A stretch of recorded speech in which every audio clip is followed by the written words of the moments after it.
The morning I opened my eyes and found myself back in my childhood bedroom, I knew immediately what had happened. The familiar cream-colored walls, the outdated posters, the smell of my mother's jasmine tea wafting up from downstairs, it all hit me like a tidal wave of memory. I was Sebastian and I had been given a second chance. My hand flew to my chest, searching for the wound that should have been there. The knife my brother Samuel had plunged into me at grandfather's 80th birthday banquet. I could still hear his voice, shrill with rage. Gabriel should have been mine. You stole my life. I hate you. But there was no wound. Only smooth skin and the rapid beating of my heart.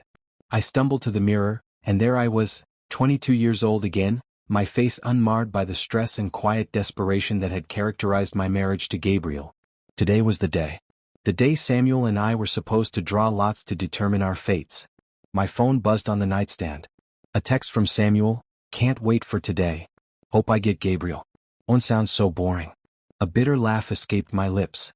I knew exactly how this was supposed to play out. Samuel would throw a tantrum, insist on marrying Owen because he found Gabriel not handsome enough, and I would dutifully take his place. I would spend the next years building up Gabriel's family business while my husband cheated on me, belittled me, and slowly crushed my spirit under the weight of his cruelty. Not this time. The family gathering at grandfather's estate was exactly as I remembered it. The same expensive table settings, the same nervous energy from our mothers, the same stern expression on grandfather's weathered face. "Sebastian, Samuel," grandfather began, his voice commanding the room's attention. "As you know, I've arranged marriages for both of you. One to Owen Park, the grandson of my late comrade in arms, and one to Gabriel Chin, whose family's business connections will benefit our family greatly." Samuel's eyes gleamed with calculation. I could see him preparing his performance, ready to declare Gabriel unworthy of his affections. But I spoke first. "Grandfather, I would like to marry Owen," I said clearly, my voice steady. The room fell silent. Samuel's head whipped toward me, his expression morphing from shock to fury in seconds. "What?" he sputtered. "But Sebastian, we haven't even drawn lots yet. And Owen is just a junior military officer. He's poor boring." "He is honorable," I interrupted, meeting Samuel's gaze directly. "And that matters more to me than wealth." Samuel's face flushed crimson. "You can't do this. Gabriel is supposed to be—" He caught himself, but I saw the greed naked in his eyes. "Supposed to be what?" I asked softly. "Yours?" Grandfather watched our exchange with interest. "Sebastian, are you certain? Gabriel's family offers considerable advantages." "I'm certain, grandfather." Samuel looked like he wanted to argue further, but the determined set of my jaw must have convinced him. His expression shifted, that calculating gleam returning. "Fine," he said tightly. "Take Owen. I'll marry Gabriel." I saw it then, the exact moment Samuel convinced himself he'd gotten the better deal. He thought Gabriel's wealth, his family status, the luxury that would come with being Gabriel Chen's husband, it would all be his. He was already imagining the jewelry, the cars, the glamorous life. He had no idea what he was choosing. I met Owen for the first time, or rather, the first time again, at a small cafe 3 days before our wedding. He'd suggested somewhere quiet, away from prying eyes and family expectations. When I arrived, he was already there, dressed in his military uniform, sitting by the window. The afternoon light caught the strong lines of his jaw, the sincerity in his dark eyes. He stood when he saw me, a nervous smile playing at his lips. "Sebastian," he said, and there was warmth in the way he spoke my name. "Thank you for agreeing to meet me." "Of course," I replied, sitting across from him. We ordered coffee and an awkward silence stretched between us. Finally Owen spoke. "I want to be honest with you," he said, his fingers wrapped around his cup. "I know this marriage wasn't your first choice. Your brother made it clear that he thought I was insufficient." My chest tightened. "Owen? Please let me finish." He looked up at me and I was struck by the vulnerability in his expression. "I don't have much to offer. My salary is modest. I live in a small apartment in the military housing complex. I can't give you the luxury that Gabriel Chen could have provided." "I didn't choose you for luxury," I said quietly. "Then why?" How could I explain? That I'd lived an entire lifetime already? That I'd learned the hard way that wealth without kindness was just another form of poverty? "Because when grandfather spoke about you," I said instead, "he talked about your integrity, your loyalty, the way you care for your mother and younger sister. Those qualities matter more to me than the size of a house or a bank account." Owen's eyes widened slightly, and I saw color rise to his cheeks. I promise you, Sebastian. I'll work hard. I'll provide for you as best I can. And I'll never give you reason to regret this choice. The sincerity in his voice made my throat tight. In my previous life, Gabriel had made similar promises at our engagement. But Gabriel's promises had been as empty as his character. I don't think I will, I told Owen. And I meant it. Our wedding was a simple military ceremony, attended by Owen's regiment, his family, and mine. Samuel had sent his regrets, claiming wedding preparations with the Chen family kept him too busy. I knew the real reason. He couldn't stand to watch me marry the man he'd dismissed as worthless. Owen's mother, Mrs. Park, embraced me warmly after the ceremony. She was a small woman with gentle eyes and work-worn hands. "Welcome to our family, Sebastian," she said, holding my face between her palms. "Owen is a good boy. He'll take care of you." "I know," I replied. "And I'll take care of him too." She smiled, tears gathering in her eyes. "I can see why he fell in love with you." The word surprised me. "Love. A mother knows," she said knowingly. "The way he talks about you, the way his whole face lights up. Yes, love." That evening, Owen carried me over the threshold of his apartment. It was small as he'd warned, a modest two-bedroom in the military complex. But it was clean and I could see he'd made an effort. Fresh flowers sat on the small dining table, and the faint smell of home cooking lingered in the air. "I know it's not much," Owen said, setting me down carefully. His hands lingered at my waist and I could feel his nervousness. "The bedroom might be a bit cramped and the kitchen is tiny. But I promise you, Sebastian, we'll grow together. I'll love you, care for you, honor you as my husband. This small house is just our beginning." I turned in his arms to face him fully.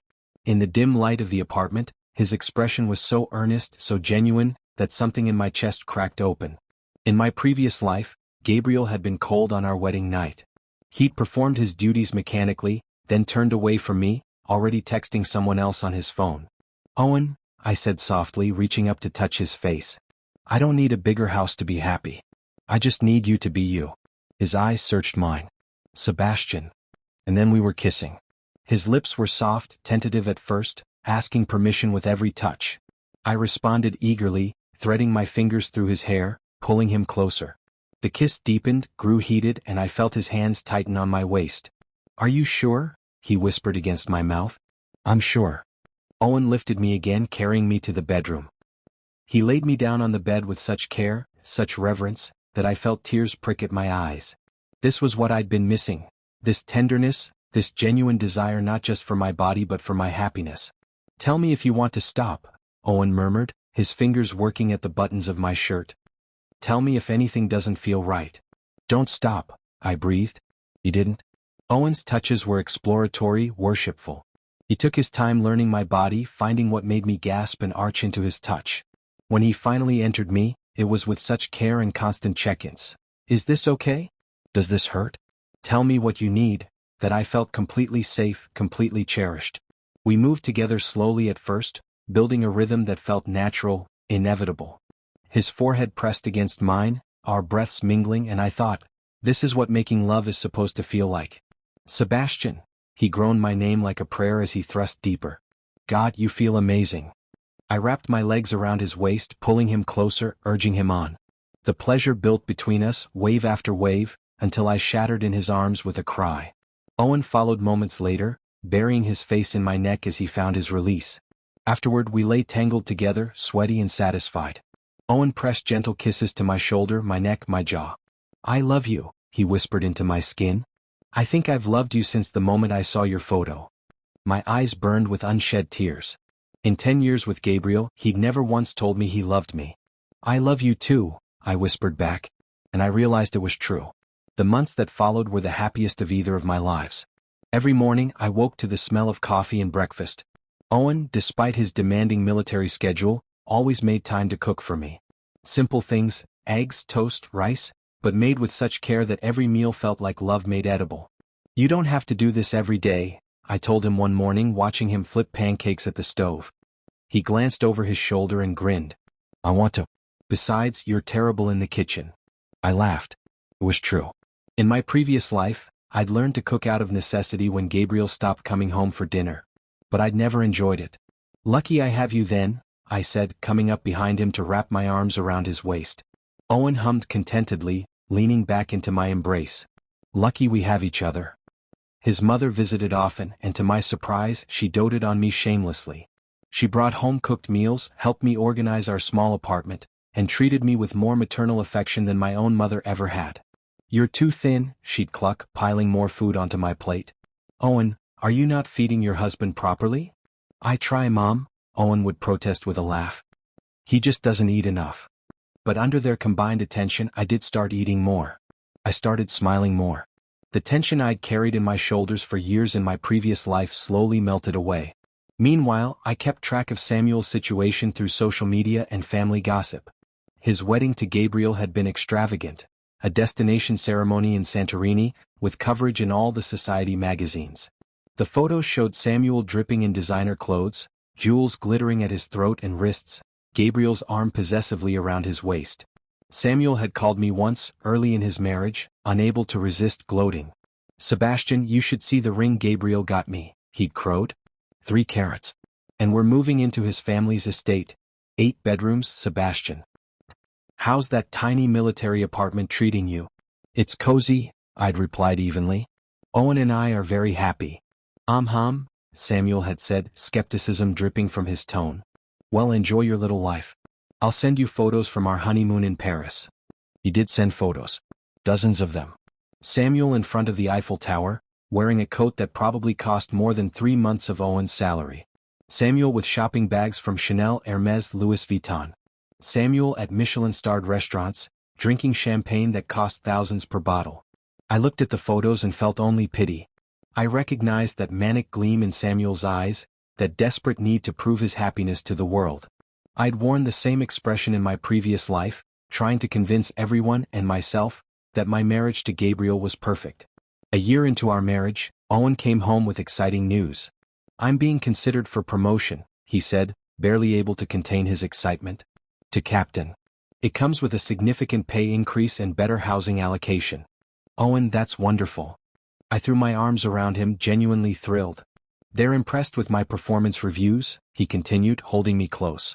And they specifically mention how much more focused and happy I've been since getting married. They said it shows in my work. I pulled back to look at him. I'm so proud of you. I couldn't have done it without you, Sebastian. You've given me such stability, such peace. Coming home to you every day makes everything else easier. The promotion came through 2 months later. With it came a transfer to a better housing unit, not a mansion but a proper house with 3 bedrooms, a real kitchen, and a small garden. It's perfect, I said, walking through the empty rooms with Owen. We could even start a family here if we wanted. Owen stopped in the middle of what would be our living room. Do you want that? Children? Maybe, I admitted. Someday. Through adoption perhaps. I think we'd be good parents. His smile was radiant. I think so too. As we settled into our new home, I watched Owen carefully for signs of restlessness or ambition that might lead him down a darker path. But Owen remained the same, dedicated to his work, devoted to his family, and deeply, genuinely in love with me. One evening, as we sat in our garden watching the sunset, Owen turned to me with a thoughtful expression. I've been thinking, he said, about investing. Building something beyond my military career. Maybe a business we could run together eventually.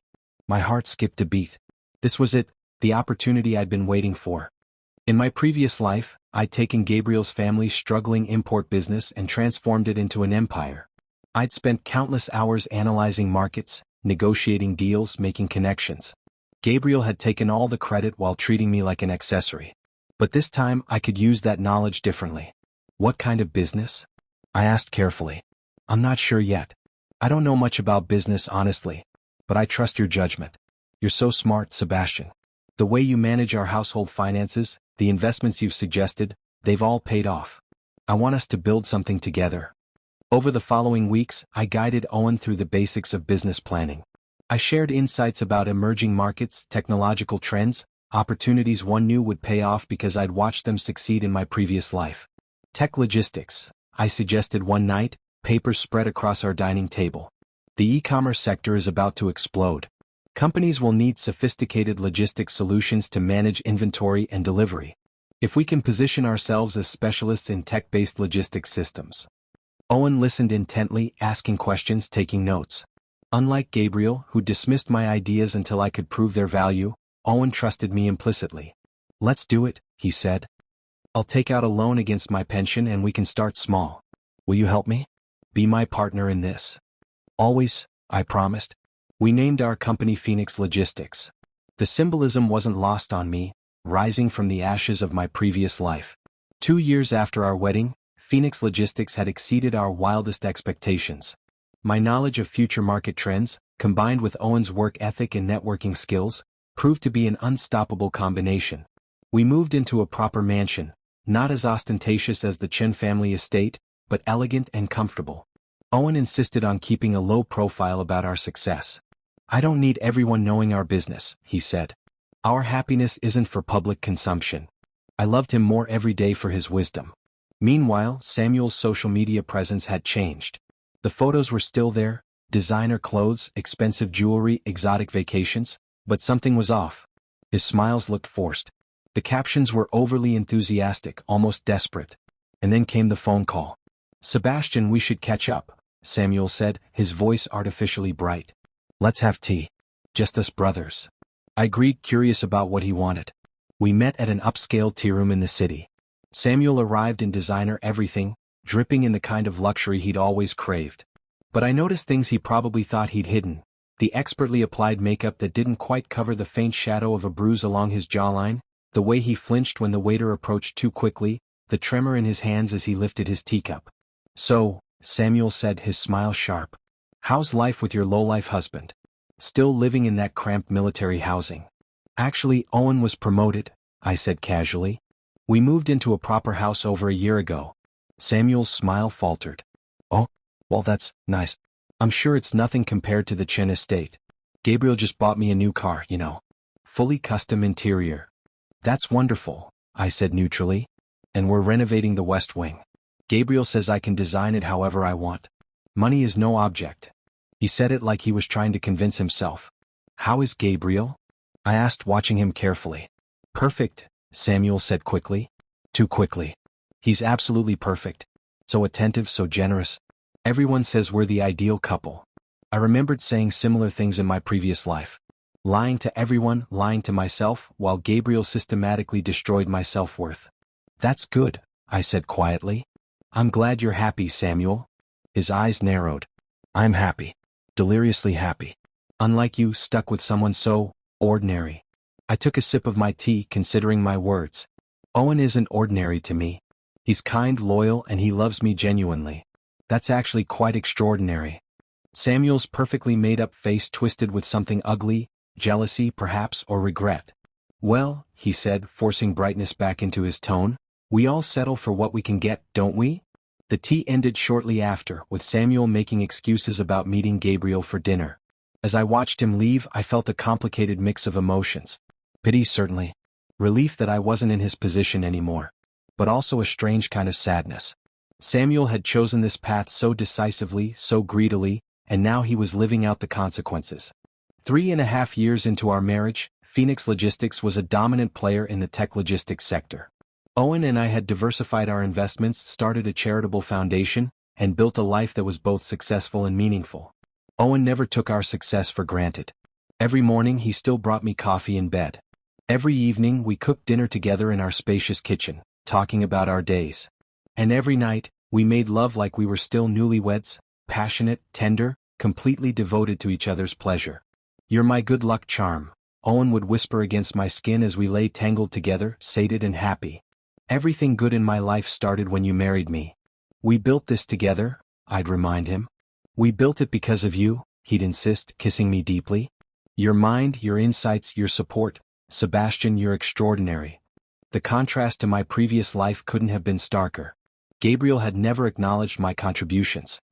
He treated our marriage like a business transaction, cold and clinical except when he needed to put on a show for society. Owen treated our marriage like a love story, and he told everyone who would listen how lucky he was to have me. One evening, as we were preparing to attend a charity gala, Samuel called again. "Sebastian," he said, and his voice sounded strange, strained, desperate. "Can we meet? Tomorrow? Please?"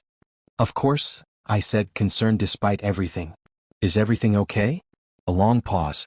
"We'll talk tomorrow?" When we met at the same tea room, I barely recognized my brother. The makeup was heavier this time, more desperate. But it couldn't hide the black eye, the split lip, the defeated slump of his shoulders.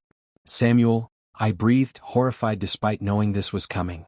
Don't, he said sharply, then seemed to collapse in on himself. Just, don't. We sat in silence for a long moment. Finally, Samuel spoke.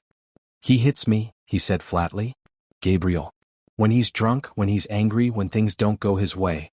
He says I'm useless, that I'm just a pretty ornament, that I should be grateful for everything he gives me. My hands clenched around my teacup. I'd suspected, but hearing it confirmed made rage simmer in my veins. Why don't you leave? Samuel laughed bitterly. And go where? Do what? Everyone thinks we're perfect together. If I leave, I'll be the villain who destroyed the golden marriage. And I'd have nothing, no money, no prospects, no dignity left. You could stay with me and Owen, I offered, though I knew he wouldn't accept. No. Samuel's voice was sharp. I won't. I can't be your charity case, Sebastian. He looked at me then, and in his eyes I saw something that made my blood run cold, not just jealousy but calculation. Tell me about Owen, he said. About your life together. You seem different than I expected. I hesitated, but something made me honest. We're happy. Owen was promoted again. We started a business together, Phoenix Logistics. It's done well. Very well. Samuel's eyes widened. How well? Well enough that we moved into a mansion in the Riverside district. Well enough that we're planning to adopt children soon. Well enough that we're opening a second branch internationally. I watched Samuel's face cycle through emotions, shock, disbelief, and then that familiar, terrible jealousy. You're rich, he whispered. We're comfortable, I said carefully. You live in a mansion? You have businesses? With Owen, the boring, poor military officer? His voice rose slightly. How? How is that possible? Owen is intelligent and hardworking. And I had some good insights about market trends. We worked together and we succeeded. Samuel stared at me like I'd grown a second head. But you, and Gabriel, I was supposed to. You were supposed to what, Samuel? He seemed to realize he'd said too much. Nothing. Never mind. He stood abruptly. I have to go. But before he left, he turned back to me, and the look in his eyes was almost desperate. Can we switch back? What? Can we switch husbands? You take Gabriel, I'll take Owen. We could. No, I said firmly. Samuel, you made your choice. You insisted on marrying Gabriel for his money, his status. I'm sorry he's not what you thought he'd be, but I'm not trading Owen for anything. Samuel's face crumpled. Why did I get the short end again? Why do you always get the happy ending? My mind flashed back to our previous life, the knife in my chest, Samuel's enraged face, the pain and betrayal as I died. You stole my life, he'd screamed. Samuel, I said quietly, standing to face him. I need to tell you something. Something that will sound insane, but I need you to hear it. What? His voice was dull, defeated. I've lived this life before. He blinked. What are you talking about? We were born. We grew up. We drew lots and I got Owen, you got Gabriel. But you threw a tantrum, insisted on switching because you thought Gabriel wasn't handsome enough for you. So I married Gabriel and you married Owen. Samuel had gone very still. Sebastian, that's. In that life, I continued, Gabriel's business flourished because of me. I built his empire while he cheated on me, belittled me, and made me miserable. You married Owen and found out he was just an ordinary officer, kind, loyal, but not wealthy. You grew to resent me. At grandfather's 80th birthday, you stabbed me to death, screaming that Gabriel should have been yours, that I'd stolen your life. The color had drained from Samuel's face. You're insane. Am I? Or does this sound familiar to you? Because I think you remember it too. I think you were reborn the same as me. Samuel's mouth opened and closed soundlessly. Then, how did you? You're not as subtle as you think you are. The way you immediately targeted Gabriel again this time. The way you were so certain about your choice. You wanted what you thought you'd missed out on. Samuel sank back into his chair, his perfectly made-up face a mask of horror. I was reborn, he whispered. I woke up in my old bedroom and I thought if I chose differently, if I took Gabriel from the start, everything would be perfect. I thought you'd be the one suffering while I lived in luxury. But Gabriel is the same in both lives, I said gently. Cruel, unfaithful, abusive. The only difference is that this time, you have no skills to offer him, no way to make yourself valuable to his business. So he has even less reason to treat you well. And Owen? Samuel's voice broke. Owen was always good, wasn't he? Yes. In our first life, was he kind to me? I thought back to what little I'd known of their marriage in my previous life. From what I saw, yes. You were miserable not because Owen was bad to you, but because he didn't have the wealth and status you craved. Samuel buried his face in his hands. For a moment I thought he might cry. Then he looked up at me and his eyes were hard, calculating. Give him back to me, he said. Please, Sebastian. I'll do anything. Just, please. Let me have Owen. You could have anyone. You're rich now, successful. You don't need. I need Owen, I interrupted. I love him. He loves me. We built this life together. But I chose wrong. Samuel's voice rose, drawing attention from nearby tables. I made a mistake. It's not fair that you get to be happy while you what? Face the consequences of your choices? Samuel's face twisted with rage and I saw it, the shadow of the man who had killed me in my previous life. You know what you did, don't you? I said quietly. In our first life. What you did to me. You went very still. You stabbed me, I continued. At grandfather's birthday party. You killed your own brother because you couldn't stand that I was happy and you weren't. I was in pain, Samuel whispered. Gabriel he was destroying me. And you were there, so perfect, so successful, and I snapped. And now history is repeating itself. Except this time I chose differently. I chose the kind man over the wealthy one. And you chose greed over love. It's not fair, Samuel said again, but his voice had lost its strength. Maybe it's karma, I suggested. Maybe the universe is giving you back exactly what you gave me. Pain for pain, suffering for suffering. Samuel stood abruptly, his chair scraping against the floor. I hate you, he said, but it sounded hollow. I hate that you always win. I didn't win, Samuel. I just learned from my mistakes. You had the same chance and you chose to repeat yours. He left without another word, and I sat alone in the tea room, processing everything that had happened. That evening I told Owen everything. We sat in our bedroom, the room we'd made love in countless times, the room where we'd built a life of intimacy and trust. I told him about my previous life, about Gabriel's cruelty, about Samuel's jealousy and eventual violence. I told him about being reborn, about making different choices, about knowing exactly what I was choosing when I chose him. Owen listened without interruption, his hand holding mine steadily throughout. When I finished, there was a long silence. Then Owen spoke. I believe you, he said simply. I blinked. You do. Sebastian, the night we met for coffee before our wedding, you looked at me like you already knew me. Like you were seeing something no one else could see. I thought maybe you were just incredibly perceptive. But this makes sense. He pulled me into his arms and I buried my face against his chest. I'm sorry you went through that in your first life, he murmured into my hair. I'm sorry your brother hurt you. But I'm also grateful because it brought you here. To me. To this life we've built. I chose you, I said, my voice muffled. This time I chose you knowing exactly what I was choosing. And I'd choose you again and again and again. Owen tilted my face up to his and kissed me deeply. And I'll spend every day proving you made the right choice.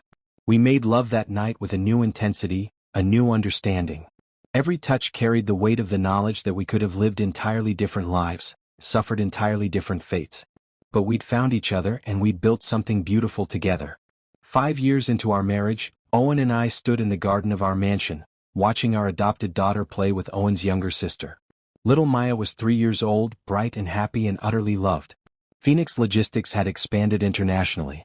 Owen had retired from active military service to focus on the business full-time, though he maintained his military connections and often consulted on logistics for defense projects. We donated generously to veterans' causes and educational programs. Owen's mother lived in a cottage on our property, still insisting on cooking us meals and doting on her granddaughter. My own parents had eventually come around, impressed despite themselves by our success. Samuel, I heard through family gossip, had finally left Gabriel. The divorce had been messy, public, and expensive. Gabriel's family had paid him a settlement to go quietly, and Samuel now lived in a modest apartment across the city. He'd cut off contact with most of the family, including me. I heard he'd started therapy. I hoped it'd help. As for Gabriel, his business had begun to struggle without someone like me managing it from behind the scenes. Karma, perhaps. Sebastian. Owen called from where he was playing with Maya. Come join us. I walked over to my family and Owen pulled me down into the grass beside them. Maya immediately climbed into my lap, chattering about the butterflies she'd just seen. Owen wrapped an arm around my shoulders and kissed my temple. Happy? He murmured. Completely, I said, meaning it with every fiber of my being. I love you, Owen said as he did every day. My good luck charm. My Sebastian. I love you too, I replied. My Owen. My home. Maya looked between us and giggled. Daddy and Papa are being mushy again. Get used to it, little one, Owen said with a grin. We're always mushy. As the sun set over our garden, painting everything in shades of gold and amber, I thought about the life I'd lived before. The pain, the loneliness, the hollow success that had meant nothing without love. And then I looked at my present, at Owen's warm smile, at Maya's joy, at the home we'd built together, and I knew. This time I'd chosen right. This time I'd found not just success but happiness. This time I'd found love. And that made all the difference.